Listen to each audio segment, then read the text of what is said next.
L'année de la tristesse, Am el-Huzn, est un événement marquant dans la vie du prophète Mohammed, survenu en l'an 619 du calendrier grégorien, soit la 10e année après le début de sa mission prophétique. Cette année est ainsi appelée en raison de deux pertes tragiques qui ont profondément affecté le prophète: la mort de sa femme bien-aimée Khadija et celle de son oncle protecteur Abu Talib. Ces événements eurent des répercussions tant sur le plan personnel que sur le développement de l'islam.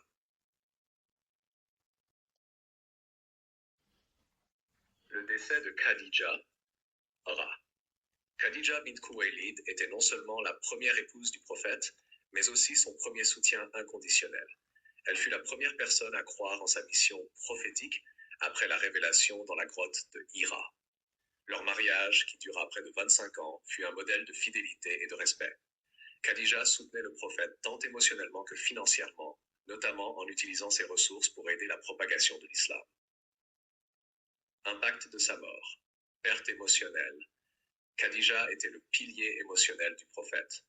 Sa mort laissa un vide immense dans sa vie. Mohammed la considérait comme la personne qui le comprenait et l'encourageait sans relâche, surtout lors des moments les plus difficiles de sa mission. Soutien matériel. Khadija était également une femme d'affaires influente qui avait utilisé ses richesses pour soutenir la cause islamique, notamment pendant les 3 années de boycott imposées par les Quraysh à la famille du prophète. Amour inégalé. Même des années après sa mort, le prophète continuait à évoquer son amour et son respect pour Khadija, en parlant d'elle avec émotion, ce qui montre l'impact profond qu'elle avait sur lui.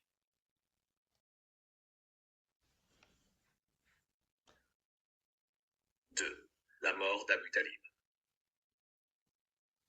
Abu Talib, l'oncle du prophète, fut une figure clé dans sa vie. Bien qu'il ne se soit jamais converti à l'islam, Abu Talib protégea constamment son neveu contre les persécutions des Quraysh.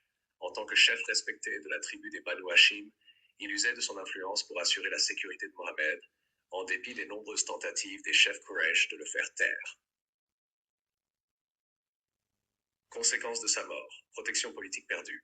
Avec la mort d'Abu Talib, le prophète perdit son protecteur tribal. Cela laissa Mohammed vulnérable aux attaques et persécutions des notables de la Mecque, notamment de la tribu des Quraysh. Après sa mort, les hostilités contre le prophète et ses partisans s'intensifièrent. Augmentation des persécutions. La disparition d'Abu Talib permit aux ennemis de l'islam d'agir plus librement contre le prophète et les musulmans. Mohammed subit des violences physiques et verbales, et ses compagnons furent de plus en plus persécutés. L'impact de l'année de la tristesse. L'année de la tristesse marqua un tournant pour la communauté musulmane de la Mecque.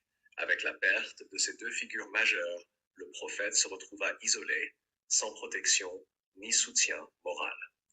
Cette période est caractérisée par une détérioration notable de la situation des musulmans à la Mecque, avec une intensification des hostilités et des persécutions. Le prophète, se sentant particulièrement vulnérable, chercha des moyens de poursuivre sa mission dans un environnement de plus en plus hostile.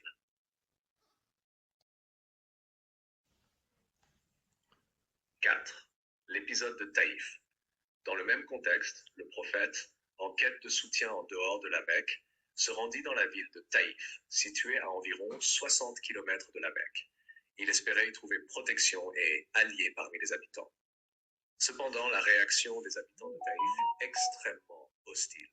Non seulement ils rejetèrent son message, mais ils lui infligèrent des humiliations et le lapidèrent jusqu'à ce qu'il doive quitter la ville, blessé physiquement et moralement. Cet événement fut l'un des moments les plus difficiles pour le prophète. Selon un hadith rapporté, il se tourna vers Allah dans une prière émotive, lui exprimant son désarroi et sa faiblesse face aux épreuves qu'il traversait.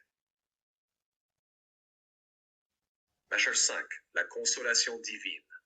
Le voyage nocturne et l'ascension, Isra et Mirage.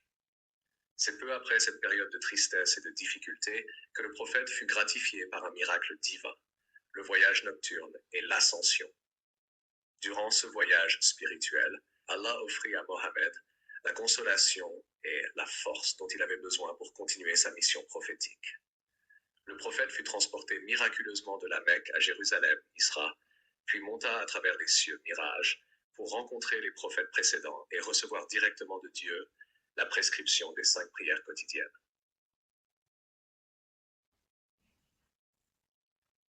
L'égir comme solution. L'année de la tristesse mit en lumière les difficultés croissantes de la communauté musulmane à la Mecque.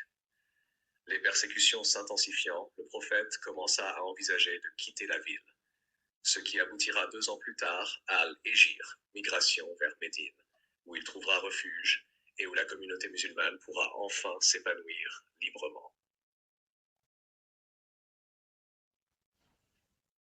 Conclusion. L'année de la tristesse fut un tournant crucial dans la vie du prophète Mohammed, marqué par la perte de ses 2 soutiens les plus importants et une intensification des persécutions. Cette année mit à l'épreuve la foi et la détermination du prophète. Cependant, elle précéda également des événements majeurs, tels que le voyage nocturne et l'Hégire, qui allaient changer le cours de l'histoire islamique.